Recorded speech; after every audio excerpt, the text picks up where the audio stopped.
മേലോരം ഇൻഫാം അംഗങ്ങളായ 80 വയസ്സിന് മുകളിൽ പ്രായമുള്ള കർഷകരെ ഇൻഫാം പെരുവന്താനം താലൂക്ക് സമിതിയും ഇൻഫാം മേലോരം ഗ്രാമസമിതിയും മേലോരം ഇടവകയും ചേർന്ന് ആദരിച്ചു.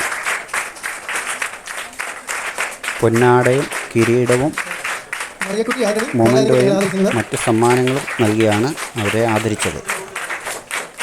യോഗത്തിൽ കുട്ടികളുടെ വിവിധ കലാപരിപാടികൾ അരങ്ങേറി. ഉദ്ഘാടനവും മുഖ്യപ്രഭാഷണവും ഇൻഫാം താലൂക്ക് ഡയറക്ടർ ഫാദർ ജോയ്സ് വള്ളിപ്പറമ്പിൽ നിർവഹിച്ചു. മേലോരം ഇൻഫാം ഗ്രാമസമിതി രക്ഷാധികാരി ഫാദർ തോമസ് പ്ലാത്രവയലിൽ അധ്യക്ഷത വഹിച്ചു.